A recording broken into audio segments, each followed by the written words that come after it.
What about, I'm just like totally, this is just a curiosity, but like with airplane mode on my phone, is that real? Like, is that a big deal? Are you able, is that like a super big secret or something? I like don't know how important that is, you know? Um, I. It's not like it's a secret. It does affect certain things within the plane, especially it can interfere a lot of the times with what we call a radio altimeter, and that's can be interfered with by 5G signal cells or whatever, and things like that. So yes, when they tell you to put it in airplane mode, put it in airplane mode. Listen, you must follow the regulations because you can get fined or whatever. You can Beyond get that, I'm fined for I, not I'm doing pretty it? sure. I think if you break any sort of federal regulation, you can probably get fined. I don't know why you wouldn't. I, I I couldn't tell you the exact ins and outs of what they'll do. Just listen to the directions that they give you in the airplane. Whether or not it actually does anything is a different conversation that I'm not willing to answer. So whenever the flight attendant tells you to do something, you better do it because they're the ones in charge of you while you're in there. Okay. Um, this is just the craziest thing to me, this airplane mode. But I do it, and I always wear my seatbelt. I don't mind wearing the seatbelt. Like, I actually feel like um, with turbulence, sometimes you kind of pop up and down really quickly, and you'd want to have your seatbelt on in that scenario. Um, It's the craziest thing to me that people are like, well, I'm just not going to wear my seatbelt anyways because whatever. And like, yeah, I'm sure it's not like the most comfortable thing in the world. It's not like you have to death strap yourself in there and make it as tight as possible. But like, have it secure around your waist. I don't understand what the issue is doing that. And so many no, people just don't like it.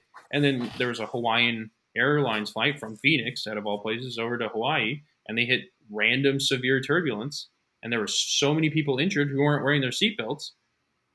And it's just like, well, even well, if the duh. seatbelt signs off, right? They always say we want you to stay in your seat with your seatbelt fastened, even if it's off, but you're not moving. Yeah, no.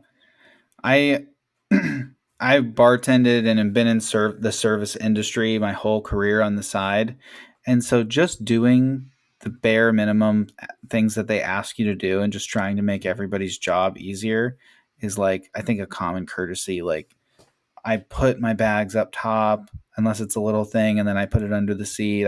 I always put on my seatbelt. I like to sit in the aisle because if I have to get up, I don't want to have to bother anybody. So I just sit there. Um, I don't know. Flying for me is easy, and I don't get why people stress about it. But the airplane mode, I'm just like, I don't, I don't have a problem doing it, but I think that there's like a conspiracy around it or something. It's not that there's a conspiracy. It's just that in the unlikely event that it can really interfere with the plane. I mean, there's a couple times, and I can't tell you whether or not it was because of interference with the airplane. I mean, but I've seen why it's applicable. Whether or not the 90% of the time, random numbers, it doesn't happen. I mean, there have been times where it's like the plane has this, like I said, radio altimeter, which is sensing how far you are from above the ground. Okay. And all of a sudden it thinks you're like 10 feet above the ground. So then you don't have your landing gear down. So it starts flashing at you. So, the 5Gs and whatever can block those from Okay. working properly. Now, if you're on the ground taxiing, I don't personally think or know of any instances where that is ever. It's not going to block the radio communications with the tower. It's a complete separate frequency than what phones are using. Yeah, And I always it's switch it on right as we're about to take off. um, but as soon as they tell you to put on the airplane mode, I'm just going to tell you to do it. As soon as they tell you to do something, you better do it Yeah. because it's just it's way better that way. It keeps everyone safe. There's a whole reason why these regulations have been put out in the first place is to, I mean, because everything is for safety related things, right? They don't go through safety briefings because they want to annoy you or they don't tell you to do certain things. They're all things that have been done in the name of safety. So, I mean, whether or not something actually does or doesn't do something, if they tell you to do it, just do it, even if it doesn't make sense. I've seen all those conspiracy videos where it's like, where Uh, the reason why you put your head against the back of the chair in a bracing position if the plane were to go down is so that way you die on the crash. So that way you're not a liable thing to sue the company anymore for the fact that the airplane went down. I'm like, there are reasons why things are put out there. It's not just because.